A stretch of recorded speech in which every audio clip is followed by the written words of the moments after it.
Hello बच्चों, चलिए प्रश्न को पढ़ते हैं। इसमें लिखा निम्नांकित चित्र में प्रत्यावर्ती धारा परिपथ की मेन सप्लाई का जो वोल्टेज नियत है परंतु आवृत्ति एफ जो है वो परिवर्ती है, तो किस आवृत्ति के लिए प्रतिरोध आर के सिरों का वोल्टेज जो है वो अधिकतम होगा। तो चलिए बच्चों इस प्रश्न की मूल अवधारणा देख लेते हैं। तो बच्चों कोई भी हमारा एलसीआर परिपथ इस प्रकार से, जहां पे बच्चों ये हमारा प्रतिरोध आर मान लेते हैं और ये संधारित्र सी और कुंडली बच्चों ये एल मान लेते हैं, श्रेणी क्रम में जुड़ा हुआ है बच्चों। और ये प्रत्यावर्ती धारा स्रोत जिसकी वोल्टता बच्चों वी है इससे जुड़ा हुआ है, और अगर इसमें बहने वाली धारा का मान बच्चों आई है इस प्रकार से।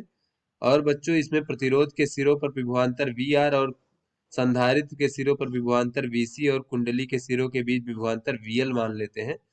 तो बच्चों इसमें बहने वाली धारा जो आई होती है वो होता है विभवांतर वी भागे स्रोत की वोल्टता वी भागे बच्चों परिपथ की कुल प्रतिबाधा जेड। तो बच्चों ये प्रतिबाधा जेड बराबर कितना होता है बच्चों? तो प्रतिबाधा जेड बराबर होता है बच्चों वर्गमूल आर का वर्ग धन एक्सएल ऋण एक्ससी का वर्ग।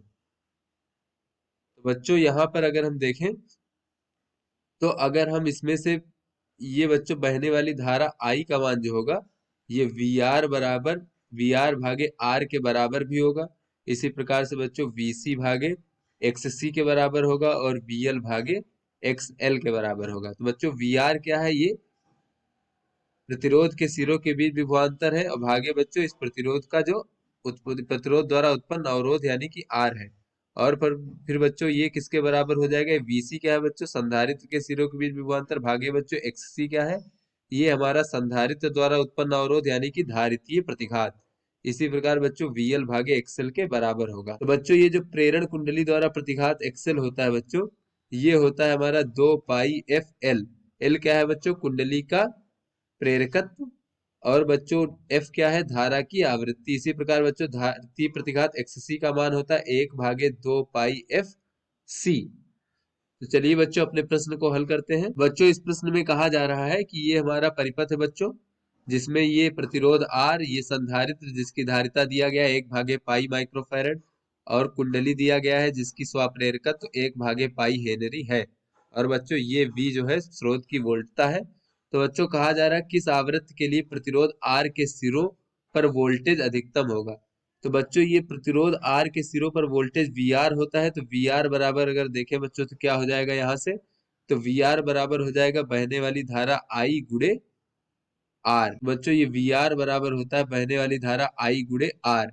तो बच्चों इसका जब अधिकतम मान के लिए यहाँ पर देखें वी आर के अधिकतम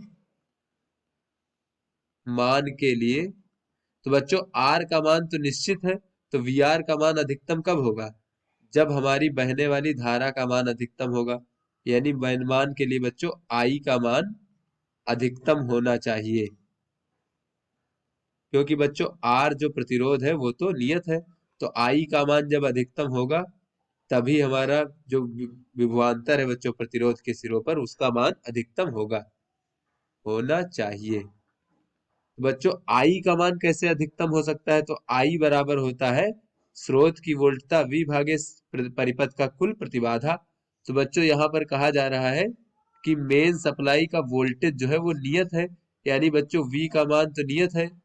तो इसके लिए बच्चों आई का मान अधिकतम होने के लिए ये जो बच्चों हमारा प्रतिबाधा है जेड का मान न्यूनतम होना चाहिए। तो बच्चों इसके लिए इसके लिए जो बच्चों प्रतिबाधा है जेड, जेड का मान न्यूनतम होना चाहिए, तभी बच्चों आई का मान अधिकतम होना चाहिए। तो बच्चों प्रतिबाधा जेड बराबर क्या होता है? ये होता है वर्गमूल आर का वर्ग धन बच्चों एक्सएल ऋण एक्ससी का वर्ग। तो बच्चों इसका मान न्यूनतम कब होगा? जब बच्चों इस पद का मान जो है शून्य के बराबर हो जाएगा। तो बच्चों एक्सएल बराबर एक्ससी हो जाएगा बच्चों जब इस पद का मान शून्य कब होगा? जब दोनों का मान बराबर हो जाएगा। तो बच्चों एक्सएल बराबर क्या होता है? होता है 2 पाई एफ एल, और एक्ससी बराबर होता है 2 पाई एफ सी। तो यहाँ से बच्चों एफ बराबर हमें प्राप्त हो जाएगा 1/2 पाई वर्गमूल एल सी। तो बच्चों ये प्रत्यावर्ती धारा परिपथ की आवृत्ति का मान हमें ज्ञात हो जाएगा इस प्रकार से, जो हमें ज्ञात करना था। तो बच्चों यहाँ पर अगर हम मान रख दें तो ये हो जाएगा वर्गमूल। एल का मान बच्चों कितना है? एल का मान है बच्चों 1/पाई हेनरी और सी का मान है 1/पाई माइक्रोफैरड।